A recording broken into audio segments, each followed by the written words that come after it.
higher, but that was really wrong because it was going up faster than that. And of course, we have unfunded liabilities also. But when I talk about so many of the things that we have and that we're doing wrong, like the Iran deal, which you talk about all the time because you can't even believe it. But the Iran deal with the $150 billion that we're going to hand out very shortly.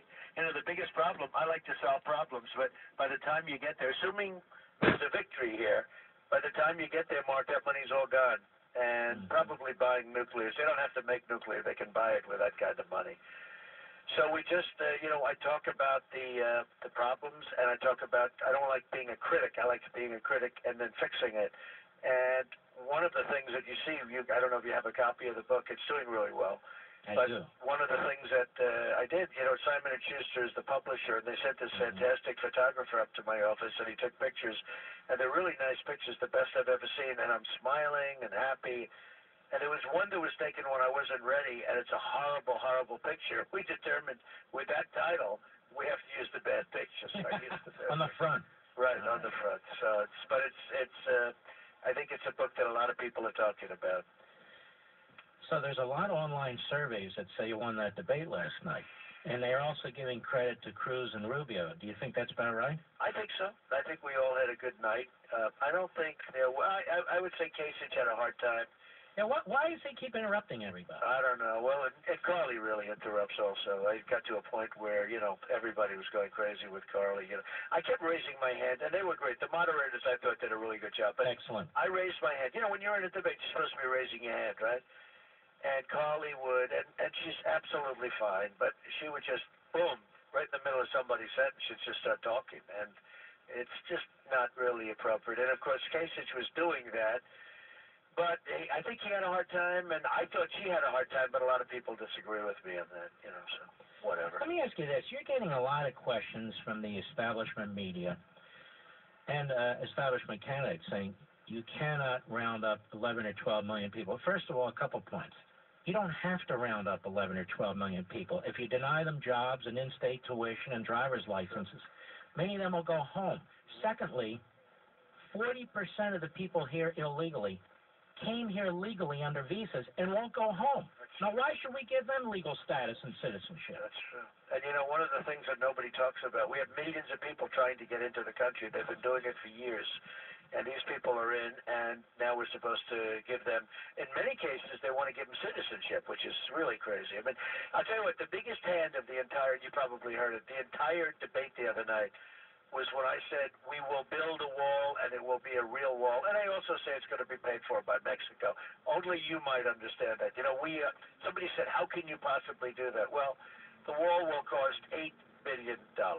You don't have to go the 2,000 miles. You can go 1,000 because you have so many natural barriers, etc. So it's going to cost 8, not 14 or 15, what they were saying. But here's the thing. We lose, in terms of trade imbalance with Mexico, $45 billion a year. So it's peanuts. And we also give them billions of dollars, just so you fully understand. And that's the way it is. So we will build a wall, and it will be a real wall. It'll be a Trump You're going to tax them, you're saying. You're going to tax them. No, I'm not even going to tax them. I think I'll do even better than taxing them, frankly. They have tremendous... We have so much power over China and Mexico and Japan. We're like we're the cash register. Without us, if they had the right people out there negotiating, Carl Icahn, who's a friend of mine, he endorsed me the other day. I mean, Carl will look at China and will make, it'll just happen. You can keep doing your show and enjoy yourself. Believe me, the $500 billion a year. Can you believe that, Mark? $500 billion. To be exact, 505. It's pretty sad when you round off 505. When you round off $5 billion to 500, right? So it's $505 billion of trade imbalance with China.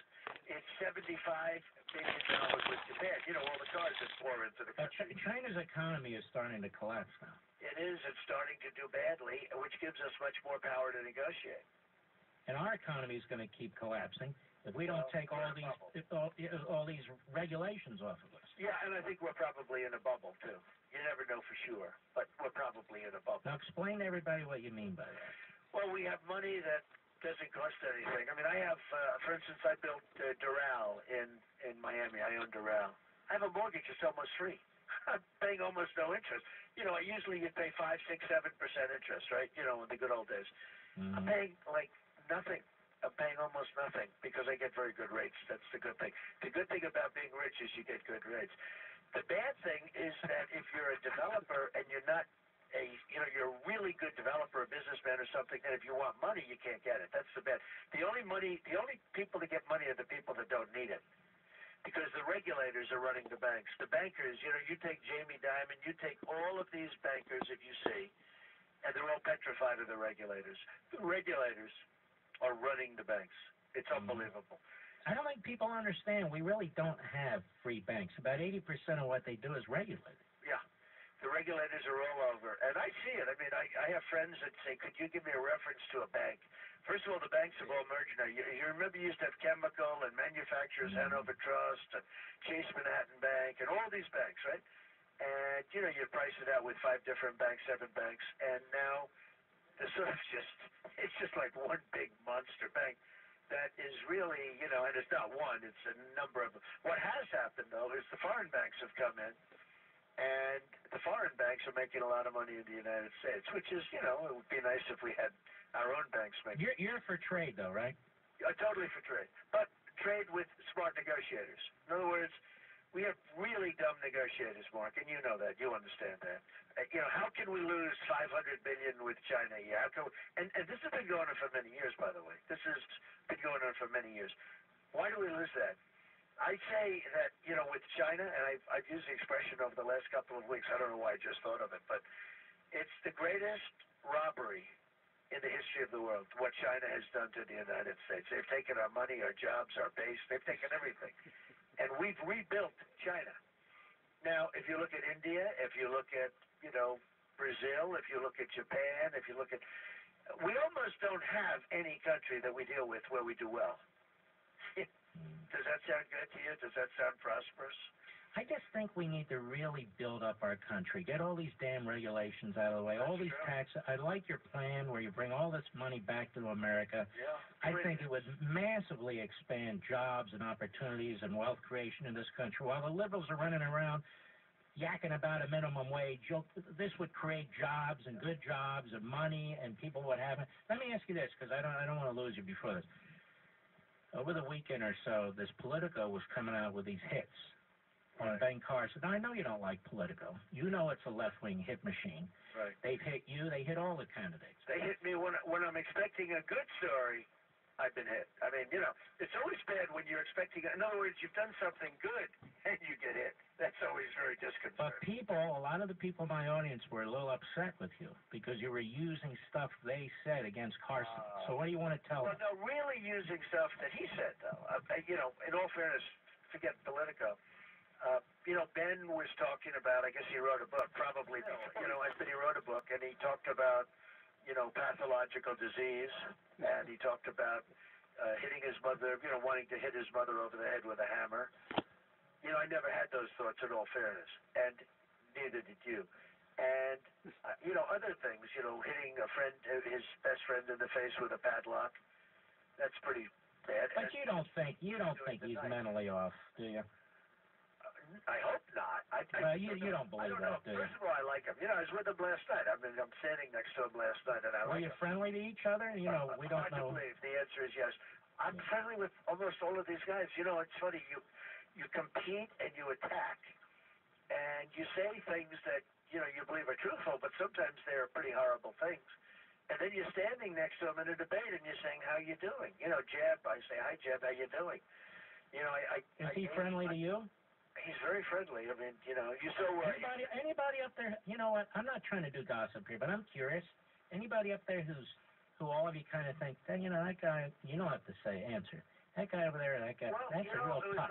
I got along very well with Marco Rubio. That doesn't mean we're going to get along well. You understand? But I got along very well. Specifically talking about last night. It's sort of a weird feeling. You're fighting these guys and you're saying things and they're tough things, and then you're in a line with them, getting ready to walk on the stage, and you look and say, "Hey, how you doing?" I was defining Jeb as a low end. Well, I came up with this term, low energy individual. And it was a, I guess it turned out to be a tougher expression than I thought somehow. But and if you are a low energy person, you shouldn't try and be a high energy person because it doesn't work. But all of a sudden you're standing in line with these people and you're shaking hands and you're acting like nothing happened. It's a little bit weird, to be honest with you, but it's life. Just watching it seems a little weird. I'll be honest with you. No, I mean, I get along just about. I wouldn't say there's a couple of them I don't like very much, to be honest with you, Mark. But for the most part, I really like a lot of the people up there. I think I have respect for them, and I like them, and we get along pretty well. There are a couple I don't like. I could give you someday. I'll tell you. I'm not looking to cause trouble. Yeah, no. I mean, I'm the kind of guy I don't even care. But it's but for the most part, there are really some good people up there, and they have some talented people up there. Perhaps more importantly, Now, they're not as talented as you, though, boss. Nobody calls them the great one. You okay. Hey, look, Obama named a mountain. We need a great one to run the country. Yes, exactly. Listen, he named a mountain after me. That McKinley he took away calls it Denali. Turns out in Native American, that's the great one. But anyway, that's a whole other story. That's very good. Let's go.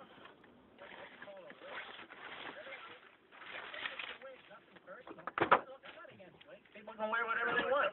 It's okay, but I tell you what, it really was shocking to see it because you're right. It was massive. Her hair became massive. You're going to get in trouble now. I don't care. Okay. But I don't care. But no, because I'm a person that tells the truth. It was interesting to see, but I'd never seen Hillary with that hairdo. I think that's an okay thing to say. But it was very different, wasn't it? Did you like it? Don't get me in trouble now, because let me tell you, there's not much I do. Think about it. Yeah. But let me ask you, but on a substantive level, honestly, I mean, she was a disaster Secretary of State. She did almost nothing as Senator, as First Lady. She was covering for you-know-who. I mean, why? And here she rises to the top. Why? Well, one of the interesting things, it looks to me like the Democrats are going to protect her in the email scandal, which, in all fairness, everybody else is in jail that did that stuff, and at a much lower level. It looks to me like she's being totally protected. I mean, it looks to you that way too, I guess, right? No, I think there is look, this is just Mark talking. I think there's a huge cover-up going on. I think you've got the Espionage Act, you got Section 783. You don't even need to have specific intent to move this classified information around. Remember Donald Trump, first she said there was no classified information. Right. Now it's burping up all over the place. And now she's pretending she doesn't know very much about it, or if she did, what's the big deal? Yeah, there's never been anything like this. And, you have people going to jail for 1/100th of what she did, and she's being protected. They're not going to do anything, in my opinion. Otherwise, they would have done it already, and she's being totally protected. And when Biden didn't run, that was my, sign that, well, I guess he's not running because he knows she is running. And the way she runs is by not having this problem. This is a tremendous problem for her. She's being totally protected. All right, Donald Trump, we appreciate it. Go get some rest.